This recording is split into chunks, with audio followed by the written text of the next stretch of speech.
क्योंकि मेरा सब्जेक्ट ही ये है जो आज मुझे बोलने के लिए दिया गया है। ये मनुस्मृति दहन दिवस है या सांस्कृतिक परिवर्तन दिवस है। तो मैं इस बात को बड़े शिद्दत के साथ कहता हूँ, ये सांस्कृतिक परिवर्तन दिवस है।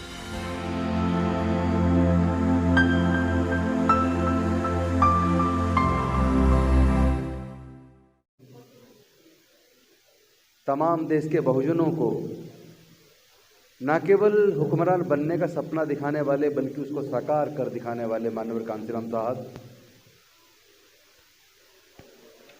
माता सावित्रीबाई फूले, ज्योतिबा फूले, साहूजी महाराज, माता रमाबाई व अन्य सभी महापुरुषों के चरणों में कोटि कोटि नमन करते हुए सबसे पहले तो मैं जय भीम प्रकाश जी का धन्यवाद करूंगा कि मुझे आपने यहाँ बुलाया और आप सब ने सम्मान किया, उसके लिए मैं आपका आभार व्यक्त करता हूँ। आप सभी को क्रांतिकारी जय भीम, विनम्र नमो बुधाय। आज का जो मुझे विषय दिया है मनुस्मृति दहन दिवस है या सांस्कृतिक परिवर्तन दिवस है, तो सबसे पहले तो मैं आप सबको सांस्कृतिक परिवर्तन दिवस की शुभकामनाएं देता हूं एडवांस में। चूंकि कल 25 दिसंबर को मनुस्मृति दहन दिवस है, मैंने निवेदन किया था जय भीम प्रकाश जी से कि मैं 1 घंटे के लिए आऊंगा। आज निश्चित तौर पर ये हमें आगे के लिए भी इसको मनुस्मृति दहन दिवस की बजाय सांस्कृतिक परिवर्तन दिवस कहना चाहिए। और इसलिए कहना चाहिए कि अगर हम इस बात पे चिंतन करें, अगर खुद से एक सवाल करें कि हमारे लोग जमीनों के मालिक क्यों नहीं बन पाए। हमारे समाज में तो एक भी आदमी हमें 1000 एकड़ का मालिक नहीं मिलेगा। अगर 100 एकड़ का भी मालिक की बात करूं तो शायद जितने लोग यहां बैठे हैं इनमें से एक भी 100 एकड़ जमीन का मालिक नहीं मिलेगा। और अगर मैं 10 एकड़ जमीन की बात करूं तो शायद 10 लोग भी यहां 10 एकड़ जमीन के मालिक नहीं मिलेंगे। हो सकता है 1 आध एकड़ जमीन के मालिक यहां 2-3 लोग बैठे हों। तो हमारे लोग खेत की जमीन के मालिक क्यों नहीं बन पाए, हमारे लोग खदानों के मालिक क्यों नहीं बन पाए, हमारे लोग कॉलेज विश्वविद्यालयों के मालिक क्यों नहीं बन पाए, हमारे लोग व्यापारी क्यों नहीं बन पाए, हम लोग इतने क्यों पिछड़ गए। अगर ईमानदारी से इसकी चर्चा की जाए तो उसका कारण मनुस्मृति है। क्योंकि डॉक्टर बाबा साहेब अम्बेडकर जी के संविधान बनाने के बाद भारत का शासन बाबा साहेब के संविधान से चलता है, जिसने हमारे पढ़ने लिखने के, व्यापार करने के, संपत्ति अर्जित करने के, हायर एजुकेशन में जाने के, नौकरियों में जाने के, जज, इंजीनियर, कलेक्टर, साइंटिस्ट, प्रोफेसर बनने के, MP, MLA, मंत्री, मुख्यमंत्री और राष्ट्रपति बनने के रास्ते खोले वो डॉक्टर बाबा साहेब अम्बेडकर का संविधान है। लेकिन इस संविधान से पहले पूरे देश का शासन मनुस्मृति से चलता था और मनुस्मृति ने पढ़ने और पढ़ाने का अधिकार ब्राह्मण को दिया, शासन करने का, शस्त्र धारण करने का अधिकार क्षत्रिय को दिया, व्यापार करने का अधिकार वैश्य को दिया और तमाम बंदिशें देश के शूद्रों पर और अछूतों पर लाद दी। ना उन्हें पढ़ने का अधिकार है, ना संपत्ति का अधिकार है, ना व्यापार का अधिकार है, ना मानवता के अधिकार, जो मानव को अधिकार होने चाहिए उसका भी अधिकार नहीं है। तो ये जो हमारा सारा नुकसान हुआ ये केवल मनुस्मृति की वजह से हुआ। और इसके बारे में ज्योतिबा फूले जी ने कहा है, ज्ञान बिना मति गई, मति बिना नीति गई, नीति बिना गति गई, गति बिना धन गया, धन के अभाव में हम गरीब, मजबूर, लाचार और गुलाम हो गए। और ये जो नुकसान हमारे समाज का हुआ, बहुजनों का हुआ, ये अविद्या की वजह से हुआ। मैं आप सबसे पूछना चाहता हूं, क्या कोई खेत की जमीन अपनी माँ के पेट से लेकर पैदा होता है? माँ के पेट से लेके तो कोई पैदा नहीं होता। तो फिर कुछ ही लोग जमीनों के मालिक क्यों हैं? कुछ ही लोग देश के जो जितने भी प्राकृतिक संसाधन है, नदियों से उत्खनन होता है, जंगल से उत्खनन होता है, पहाड़ों से उत्खनन होता है, समुद्र से उत्खनन होता है और वो लाखों करोड़ रुपए में होता है।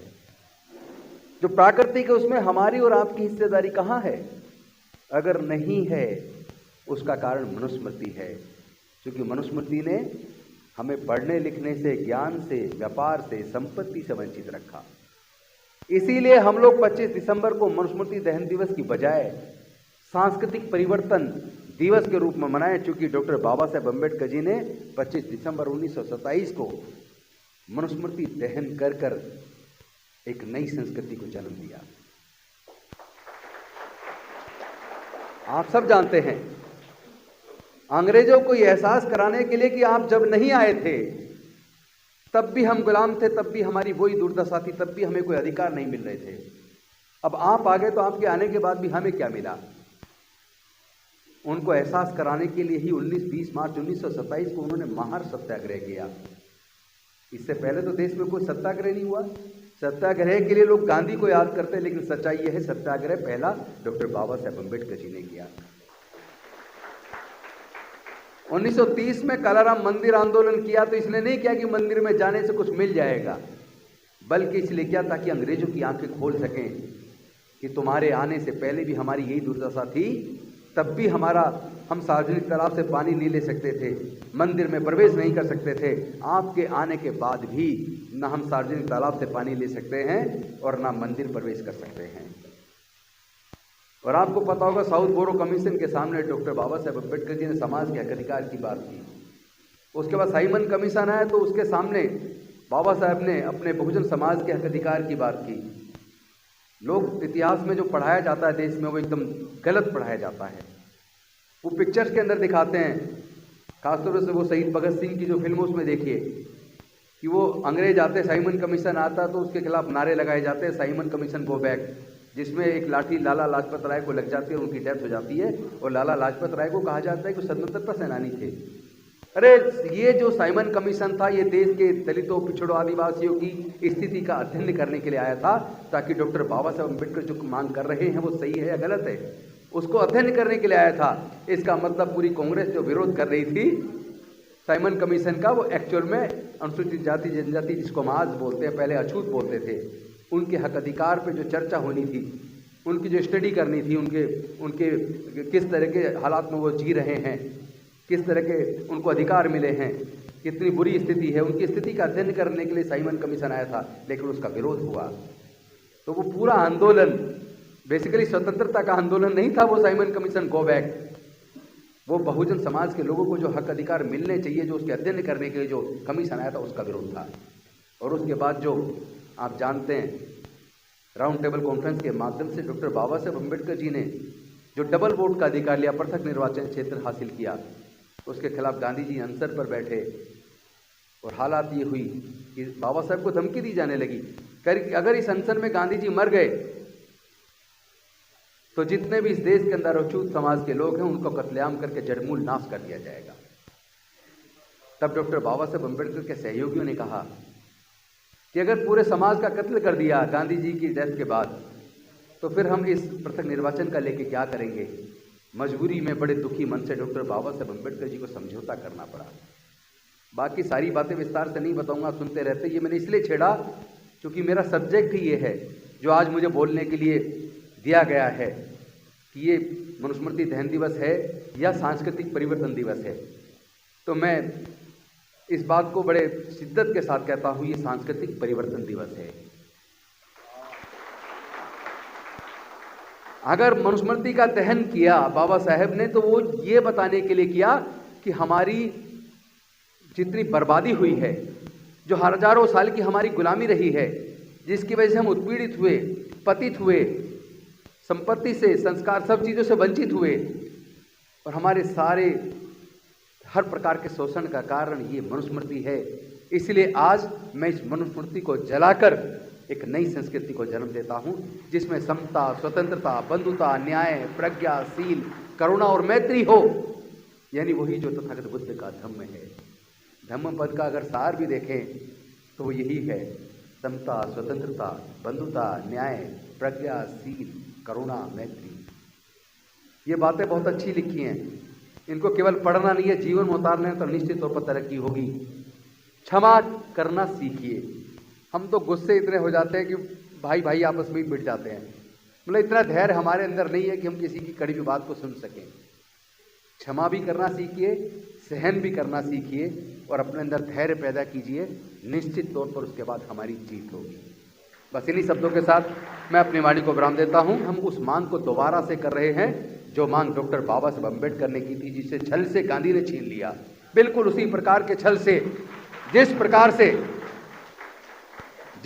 से हिरण्यकश्यप से छल करके उनकी हत्या की, राजपाट छीन लिया। जिस प्रकार से राजा बलि के साथ छल करके उनकी हत्या की और सारा राजपाट छीन लिया, उसी प्रकार का छल डॉक्टर बाबा साहब अम्बेडकर से करके गांधी जी ने हमारा पृथक निर्वाचन क्षेत्र और डबल वोट का अधिकार छीन लिया, जिससे हमें सच्चे प्रतिनिधि नहीं मिले, क्योंकि वो पृथक निर्वाचन क्षेत्र संयुक्त निर्वाचन क्षेत्र में बदल गया।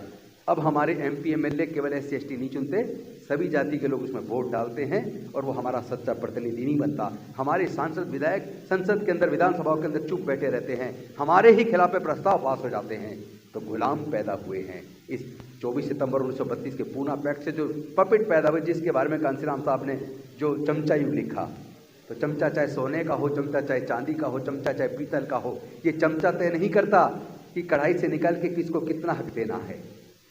ये वो तय करता है जिसके हाथ में चमचा है। इसलिए हमें पृथक निर्वाचन क्षेत्र चाहिए और जो ठेकेदारी प्रथा ने हमारी सारी नौकरियां छीन ली हैं, उस ठेकेदारी प्रथा को खत्म किया जाए।